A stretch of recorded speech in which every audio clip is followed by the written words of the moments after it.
Welcome to Umberta and the transits for tropical Gemini or Sidereal Taurus ascendant for April 2024. I will focus on the highlights related to tropical transits in the introduction to keep it simple, but in my delineation for each ascendant, I will use both tropical and sidereal zodiac. The total solar eclipse, the highlight of this month, is at 19 degrees Aries in tropical zodiac or 25 degrees Pisces in Revati Nakshatra. Mercury retrograde in tropical is entirely in the sign of Aries.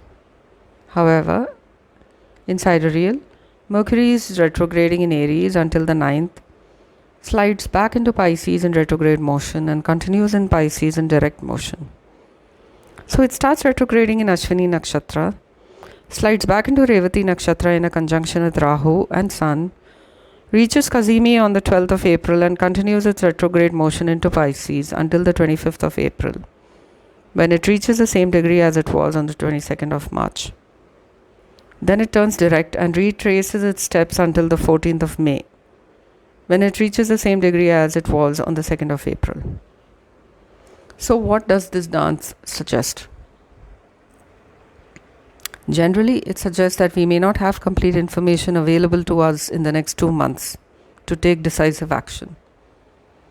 To avoid falling in the trap of analysis paralysis or to avoid being in an indecisive mode forever, we may have to resort to finding our way or take decisions through intuitive conclusions based on partially available information. One caveat is that the information that is available must be clearly communicated and understood by us and others. As a metaphor, it's quite similar to being blindfolded and identifying something by sensing its shape or form. If you have a natal placement in tropical Aries, or you are one of the cardinal rising signs of tropical Cancer, Capricorn, Aries or Libra, you would feel the effect of this eclipse, as your life could change unexpectedly in 2024. In the sidereal zodiac, it's the mutable signs who would experience the impact. By mutable signs, I mean those of you with personal planets or ascendant in sidereal Gemini, Sagittarius, Virgo or Pisces. Coming back to your rising sign, most of you may take this time to be reflective and devote this period to reassess and revise your future plans, where you need to focus your energies and where you need to pull back. You may be very communicative and popular in your social circles, but the week of the eclipse on the 8th could be very stressful. You may find your new project or venture or dream may be a bigger drain on your finances than you expected. And you could have a few days of anxiety with regards to your resources. Questions like, will the resources you have be enough for your dreams? Where and who can you count on for support? Some of these anxieties could also be related to your professional life. Enemies may become very visible as your 6th Lord transits your 10th house. As it's Mars, most of these enemies could be masculine figures. You may come to see who's your supporter and who's not, as hidden secrets come out into the open. This could be a very trying time, as you could be unsure of if you're going to face the karmic backlash of Saturn or escape the worst parts.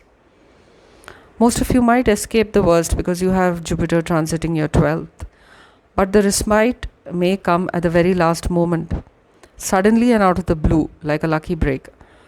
So continue keeping the faith that you will be saved. For those seeking love and romance, this is not the month for it, as 2 personal planets are afflicted, Venus and Mercury.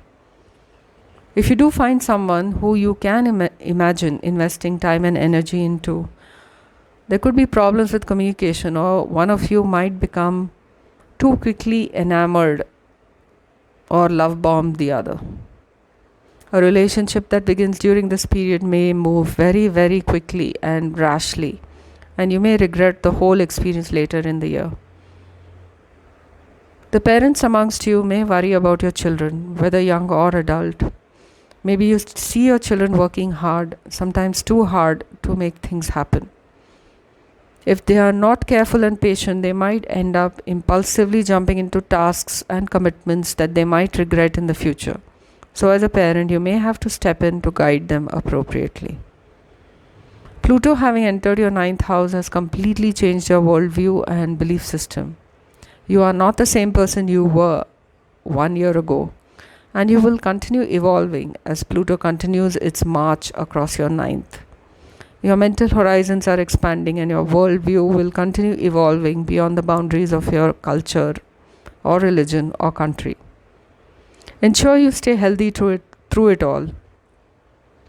Take your supplements, exercise every day. Do everything you can to keep your mind and body at an equilibrium so as to make optimal decisions in the next 3 weeks. That's all I have for you today. If you find this video meaningful, please like, subscribe, or comment. I would love to hear from you and your story. Until next time.